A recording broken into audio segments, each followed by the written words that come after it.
necessarily think you're just beating a Fed case like. Everyone is interested in what Lil Durk will do next and what the future holds for the rapper in light of his recent and serious federal indictment. 80-year sentence plus life, you're not making. Rumors are swirling that Durk may have committed an El Chapo, so it seems that he had the same thinking. How did this happen, and what does it signify for him both inside and outside of federal prisons? First, let's talk about where Lil Durk was imprisoned. The Metropolitan Detention Center, MDC, in Los Angeles is a federal administrative security detention facility that houses pretrial convicts and high-risk individuals, as opposed to state prisons with traditional cells. The MDC has a unique appearance because of its chambers with plate glass windows, setting where inmates, like Durk, are essentially confined to high-security hotel rooms. Durk has been incarcerated here since his extradition from Florida in November 2024, and new reports indicate that he is adapting in new ways to this significant adjustment in his life. In an unexpected development, Durk has become even more of an adherent of Islam, spending a lot of time praying and studying Arabic with the help of other prisoners who speak the language. According to accounts, he has helped guide 13 fellow travelers, suggesting that this spiritual journey serves as his compass in the storm. While detained at MDC, the man who was formerly well known for his street demeanor and aggressive lyrics is now spending his days helping others discover faith and develop their spirituality by converting to Islam. Dante Banks, Durk's father, said in an interview on April 18, 2025, that despite the fact that he could be sentenced to life in jail or even death, his faith in Islam has offered him serenity. It hasn't all been quiet though. Durk has run into issues with jail rules, including accusations that he was breaking them by participating in unauthorized three-way calls. Prosecutors cited these infractions to argue against his pretrial release during his detention hearing in December 2024, arguing that he was unreliable in upholding the law even while in custody. Durk has kept up with the outside world through widely viewed channels. His phone call with DJ Academics on April 28, 2025, was his most noteworthy recent interaction, and he was incredibly excited throughout. I've been good, man. Mentally, spiritually. I've been on top of my shit. I'll be back out there, you hear me? Man, we can't wait, bro. We've been praying for you. No, thank you. No, I need all the prayers. I appreciate you. I was telling them, I was like, Most individuals would be overtaken with fear and anxiety given the gravity of his situation, federal murder, and more serious accusations carrying a potential life sentence. But Durk appears to be using this adversity to grow as a person by focusing on his faith and maintaining optimism for the future. Durk hasn't let his incarceration stop him from making music, though. His 10th studio album, Deep Thoughts, came out in March. During the same call with DJ Academics, Durk said that he hadn't even listened to his own record through to the end. Even prison walls cannot stop his artistic influence, as evidenced by the album's surprising number 3 debut on the US Billboard 200, which was released on the 28th of 2025 while he was incarcerated. It features an impressive lineup of collaborators, including Future, Lil Baby Hung, and Jane Ayeko. you heard nothing. This is like a box of hell. We don't get no news, no talk, no nothing. If you don't call or somebody send it to you on the computer, it's a wrap. This statement. In order to create beats and debate artistic direction, the producers had to communicate with Durk only via phone while working on the album. The accompanying mini-documentary and the album cover, which features Durk in a graffiti jail cell, provide a unique perspective on how artists alter their creative process when incarcerated. Durk's legal team is defending him vigorously. Even successful artists are isolated from the outside world they previously controlled in federal incarceration, as this comment emphasizes. His attorneys, including Jonathan Braymond and seasoned criminal defense lawyer Drew Findling, have filed petitions to have the superseding indictment dismissed, claiming that the prosecution used circumstantial evidence and misled the grand jury. They are particularly concerned with contending that song lyrics, which were composed before Robinson's death and are unrelated to the alleged crimes, should not be used as evidence. In addition to challenging the evidence, the defense team is preparing for a crucial bond hearing on May 8, 2025, where they will provide an enhanced bail package that consists of $1 million in cash from Alamo Records, $900,000 in real estate, and $150,000 from a business colleague. This bundle shows how urgently Durk's team wants him released pending trial, and is a significant increase over earlier attempts. In December 2024, Judge Patricia Donahue denied the $3 million bond offer, stating that Durk's enormous wealth and potential flight risk justified his detention. The trial has been rescheduled till October 14, 2025, and Durk might not even see his attorney for over a year. Given the circumstantial character of a large portion of the prosecution's evidence, his legal team argues that this extended pre-trial incarceration is unfair. The current civil cases Durk is facing, such as wrongful death suits brought by Sar Robinson's mother, Andrea L'Aquila Robinson, and the mother of FBG Duck, further complicate matters, potentially deplete his funds even if he manages to evade the criminal charges, which are brought under a lighter standard of proof. The FBG Duck lawsuit alleges that there was a pattern of violence, including placing a $100,000 bounty on Duck's head that led to his death in the Chicago Gold Coast neighborhood. And the civil lawsuit filed by Andrea Robinson is particularly harmful because it echoes the federal allegations that Durk planned a targeted attack on her. Durk's family has endured this tragedy by continuing to be his most reliable public supporter. Zayden Banks, his son, released an emotional statement in October 2024, praising Durk for his efforts as a neighborhood hero and his position as a loving father.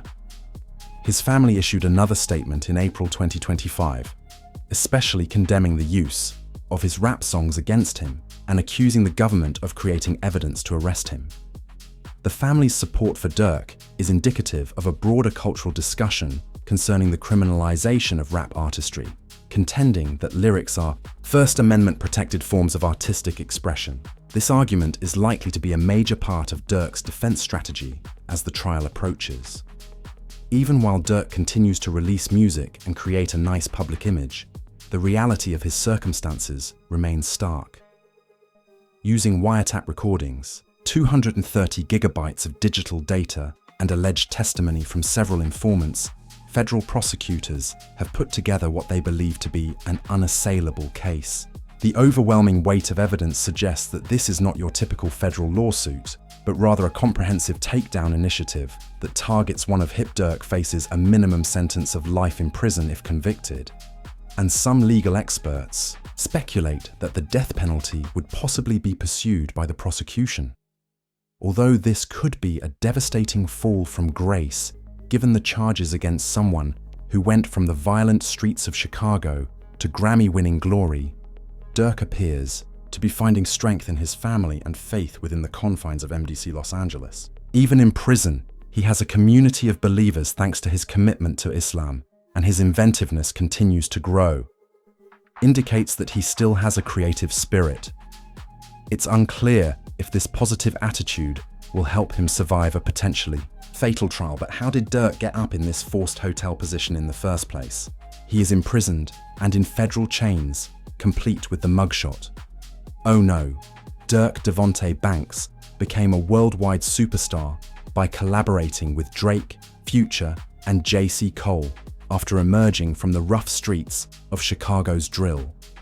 But what were federal investigators building behind the sold-out gigs and platinum records? When US Marshals captured Durk at Miami International Airport on October 24, 2024, the narrative takes a sharp turn. But it gets even worse since the feds didn't simply intercept him trying to get on a normal aircraft. Investigators claim that Durk had scheduled not one but 3 escape routes on the same day: a commercial aircraft to Switzerland via New Jersey, a private jet to Italy, and a third flight to Dubai via Qatar. Isn't that ridiculous planning? On November 8, 2024, federal prosecutors accused Durk of some of the most heinous offenses you can think of: conspiracy to commit murder for pay, using guns in furtherance, and utilizing interstate facilities to commit murder for hire that results in death. Federal officials were alarmed by this, interpreting it as a last-ditch effort to flee the nation. Durk was also reportedly so terrified that he was trying to simultaneously bounce to 3 separate nations. It was absolutely crazy what came next, so hold on to your seats. Durk put a bag on Quando Rondo's head, following King Vaughn's untimely death in November 2020, offering possibilities and cash within his label to anyone who was prepared to manage the company. The federal documents, which describe an alleged plot that would raise the eyebrows of even the most seasoned street veterans, read like a mystery thriller. Prosecutors say that all of these allegations are part of a planned retaliation against rival musician Quando Rondo. They said that 5 men were associated with F. Asa Houston, popularly known as F. Keith Jones, also known as Flocker, David Brian Lindsay, commonly known as Brown Eyes, Cavan London Grant, also known as Cuz, and DeAndre Dantrell Wilson Better, known as Diddy. Boogie offered himself up to accept the contract. On August 18, 2022, the purported scheme allegedly evolved with military accuracy. Durk allegedly funded the entire operation, and these individuals apparently got the word from a long-standing member that Quandondo was staying at a specific hotel in Los Angeles. The team rented expensive cars and took a plane to California, purchased weapons, including what the prosecution says is a fully automatic machine pistol, and ski masks. In what witnesses described as a targeted assassination attempt, the F affiliates followed Quando Rondo and his cousin Lul Pab through Los Angeles in their Cadillac Escalade before firing at least 18 bullets at a gas station near the Beverly Center.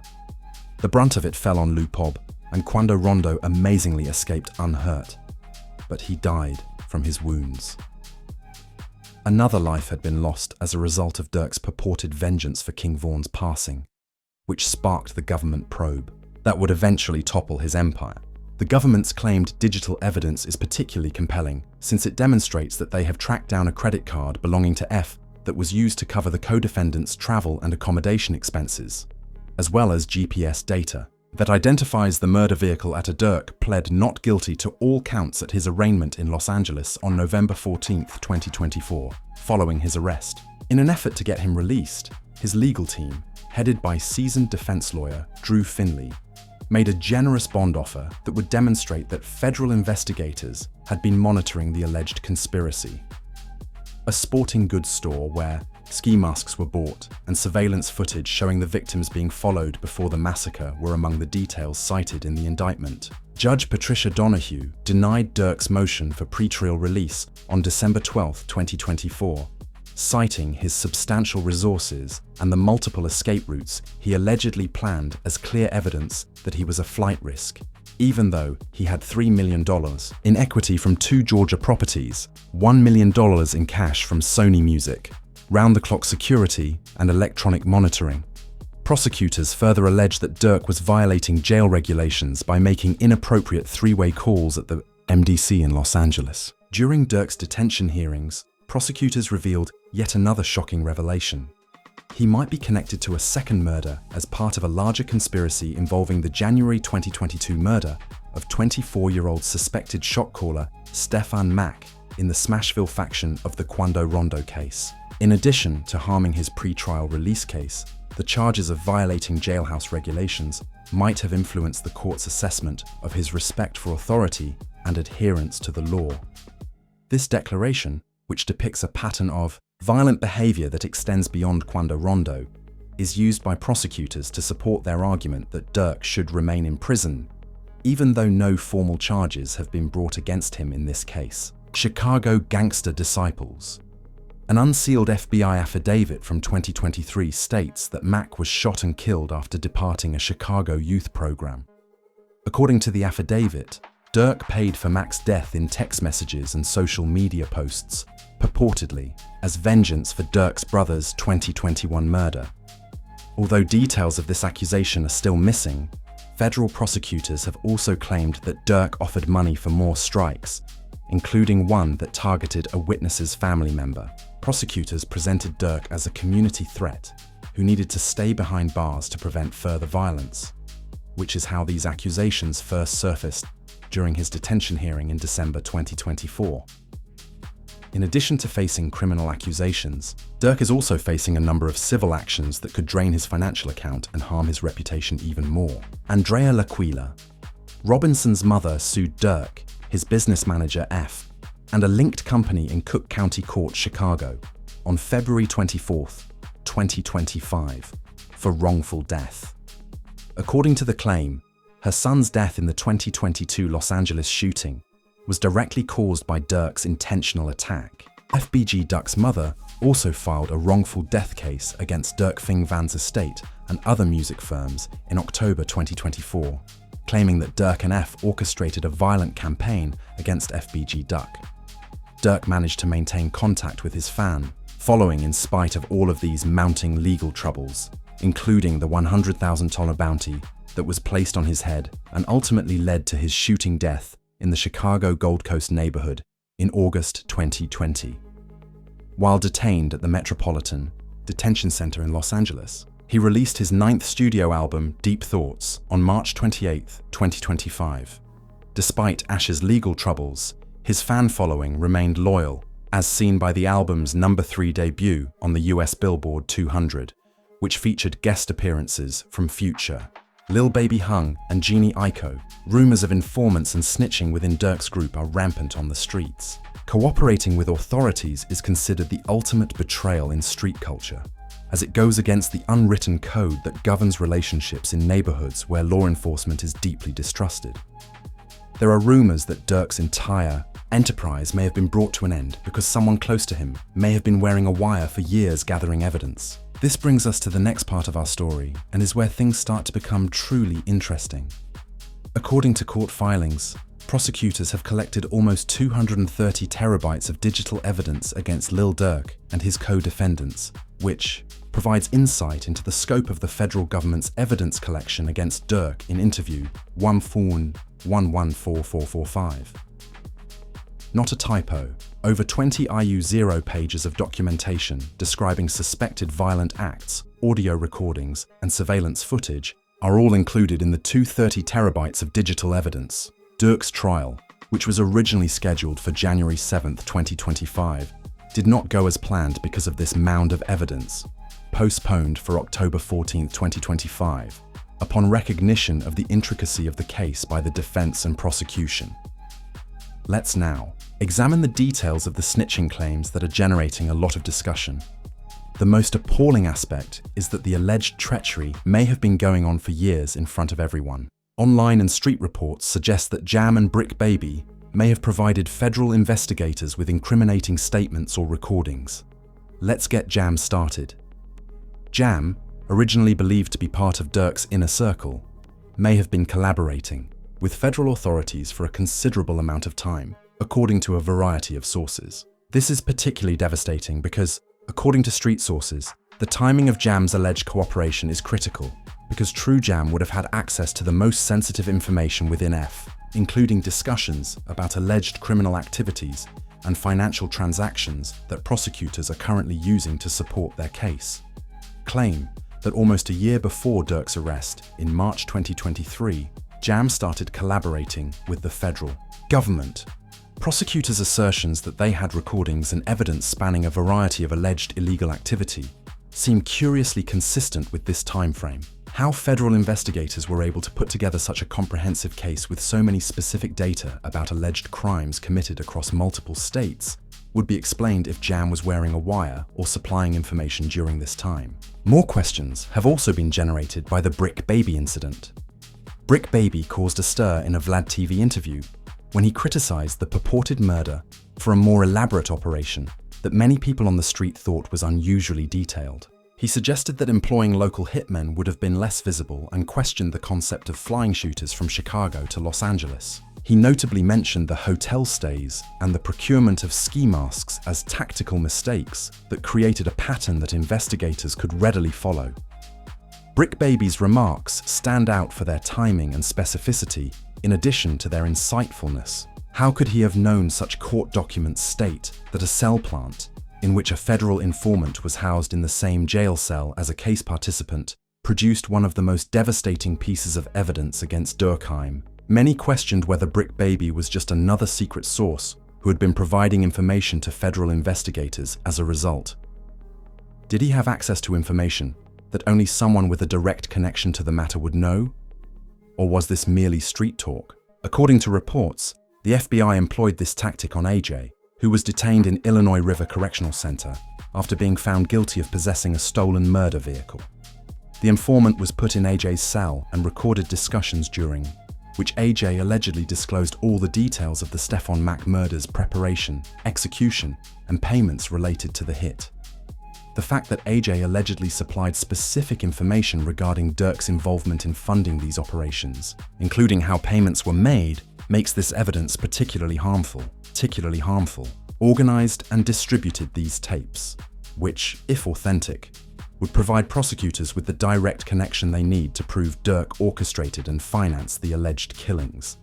But the charges of snitching don't stop there. Several reports claim that after AJ was arrested in March 2023, federal agents used his cooperation as leverage to influence other members of Durk's circle to alter their behavior. The strategy appears to have been successful for the feds, who reportedly managed to gather a number of cooperating witnesses who were able to provide detailed accounts of Durk's alleged criminal acts. It's especially interesting because Durk might have foreseen betrayal. Street sources claim that Lil Durk knew Jam had snitched, and that when federal agents finally showed up at Miami International Airport to take him into custody, he had multiple escape routes prepared. The wiretap evidence appears to be just as damaging, and court filings reveal that federal investigators possess recordings that purportedly record Durk's voice talking about money exchanges connected to the murder-for-hire schemes, providing prosecutors with the evidence they need to prove conspiracy. These recordings are particularly harmful because they purportedly document Durk talking about the logistics and payment arrangements for purported hits. Prosecutors say they have a recording of Durk saying to an associate in one instance, "Don't book any flights under false pretenses. I'm allegedly attempting to avoid leaving a paper trail that could connect SICME to the plan, and his name is unclear." Prosecutors point to digital evidence that allegedly tracks Durk and his accomplices' movements before, during, and after suspected criminal operations, including GPS data, surveillance footage, and credit card transactions. Investigators appear to have built the federal case meticulously, using every instrument at their disposal, including informants and wiretaps. In particular, one piece of evidence is really devastating. Includes credit card transactions. According to federal authorities, they have found a connected credit card that was used to pay for hotels, flights, and equipment required for the suspected murder as part of a bigger scheme against Quando. Defense attorneys may find it difficult to sort through the web of direct and indirect evidence created by this financial trail, witness testimony, and wiretap evidence. It is impossible to overestimate how much these accusations have affected the broader hip-hop scene in street culture. The idea of working with authorities may be life-threatening, if not career-ending, for musicians like Durk, whose brand has been based on authenticity and street reputation. Even if they are proven not guilty, their reputation could be damaged if they are portrayed as being surrounded by informants. The psychological warfare component adds even more complexity, since federal officials commonly use the mere suggestion of informants to spread suspicion and fear within criminal groups by disclosing details about possible snitches they can produce. Snitching is never permissible, according to the traditional laws, and these connections are governed by a stringent street code. However, many people's opinions have shifted as a result of federal pressure. Even the most loyal soldiers have had to reconsider their goals in light of the possibility of decades in prison or life sentences, particularly when confronted with the full force of federal prosecution. As people scramble to close transactions before their colleagues do, this could result in increased cooperation. As we pull together this complex web of wiretap talks and alleged betrayals, one thing becomes clear. The federal government appears to have put together a case that goes well beyond the Quando case. In order to portray Durk as the leader of a violent criminal operation spanning numerous states and involving multiple alleged deaths, prosecutors may have compiled hundreds of hours of recorded talks and several cooperating witnesses. However, Durk finds it disheartening that even if some of these snitching, the mere implication that someone in your inner circle was photographing you for the federal government might destroy bonds that once seemed unbreakable in a society where paranoia is rampant and trust is essential. One thing is clear as Lil Durk's federal nightmare continues. Hip-hop culture, the use of artistic expression in criminal processes, and the continuous debate about violence in rap music will all be impacted for a long time. For additional developments, keep checking this channel. updates as this landmark case develops. Will Lil Durk become one of the numerous rappers who let street codes destroy their bright musical futures? Or will he defeat the federal government and reclaim his hip-hop crown? Time will tell, but one thing is for sure. This is not the end of the narrative. To view more videos, click on the ones that are shown on your screen if you enjoyed this one.